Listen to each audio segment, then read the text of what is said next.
Olá, irmãos, graça e paz. Nós estamos mais uma vez aqui para meditar na carta de Paulo aos Efésios. Nós iremos dessa vez nos basear no capítulo 2, nos versos 11 e 12, que diz: Portanto, lembrai-vos de que outrora vós, gentios na carne, chamados incircuncisão por aqueles que se intitulam circuncisos na carne, por mãos humanas, naquele tempo estáveis sem Cristo, separados da comunidade de Israel e estranhos às alianças da promessa, não tendo esperança e sem Deus no mundo. Meus queridos, antes de tudo, precisamos pensar aqui na expressão que Paulo usa no início do verso 11, que é a palavra portanto. Essa palavra portanto é um conectivo, é um termo de ligação entre o passado e o presente, entre o antes e o agora. E Paulo então está completando a ideia dizendo: lembrai-vos de que outrora.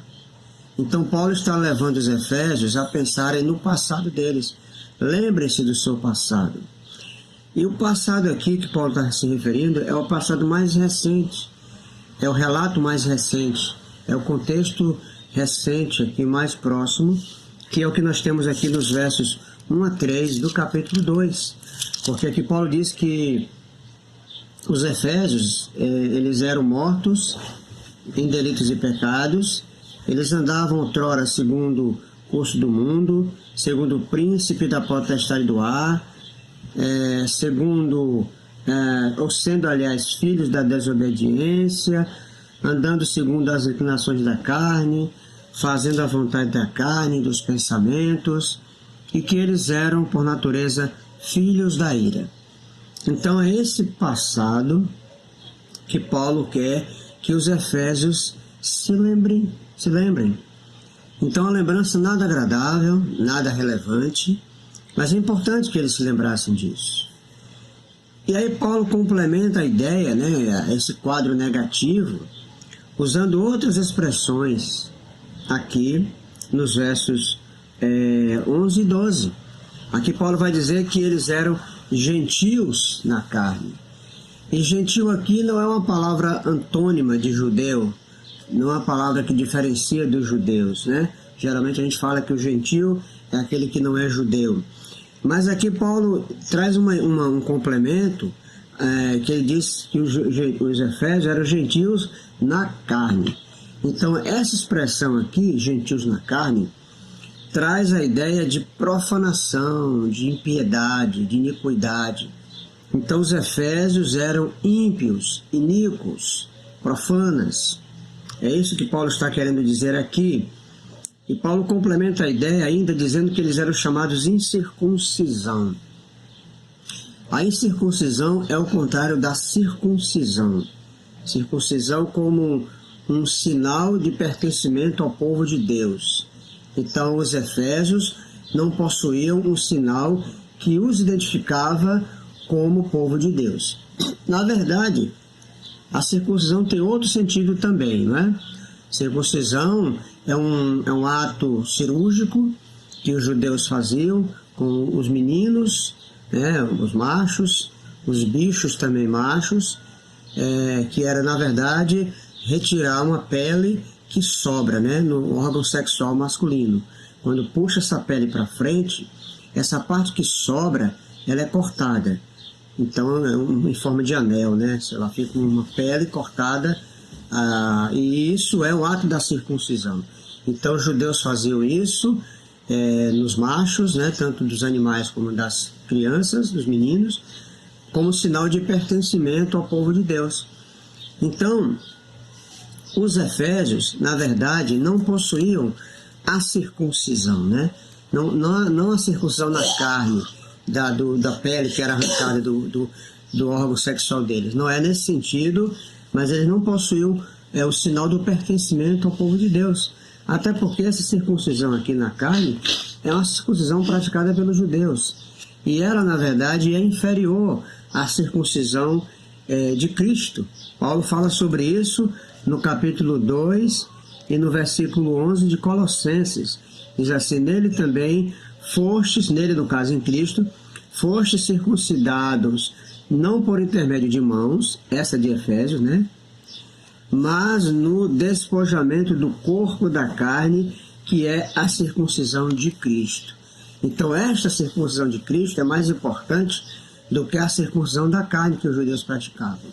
Então, esta circuncisão, os efésios não tinham esta em Cristo, esta circuncisão espiritual, esse pertencimento de que era povo de Deus, o que fazia parte do povo de Deus. Então, Paulo está levando os efésios a pensarem nisso, que eles não possuíam um sinal de pertencimento ao povo de Deus. E eles eram acusados disso pelos judeus, que eram aqueles que faziam a circuncisão na carne. Depois o Paulo vai continuar dizendo que eles, naquele tempo, eles estavam sem Cristo, então eles não tinham Cristo, né, como Senhor e Salvador deles. Aqui também diz que eles estavam separados da comunidade de Israel. Isso aqui não é uma questão literal, porque eles não eram judeus, eles eram gentios, então não tinha por que pertencer literalmente à comunidade de Israel, mas é um termo aqui figurado para mostrar que eles estavam separados da comunidade do povo de Deus. Eles não faziam parte da comunidade do povo de Deus. Esta é a ideia aqui. E Paulo continua dizendo que eles eram estranhos às alianças da promessa, aquelas promessas que Deus fez a Israel, né? Eu serei o seu Deus e vocês serão o meu povo.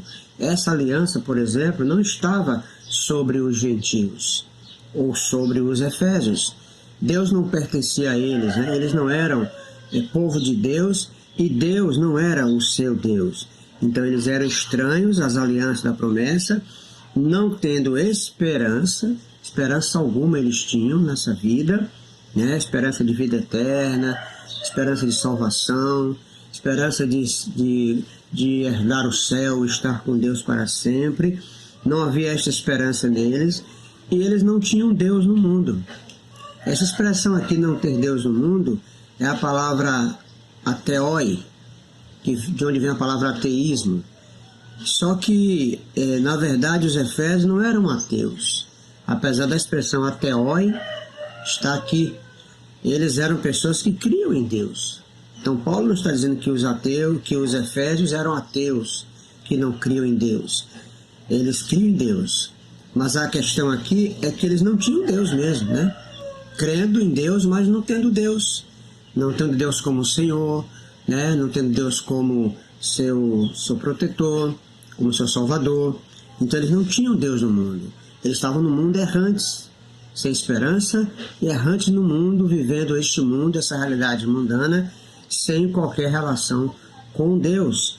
É isso que Paulo diz que os efésios eram, ou essas eram as condições dos efésios. Queridos, esta também era a nossa condição antes de termos Cristo. Isso nos mostra, então, que nós não nascemos já salvos.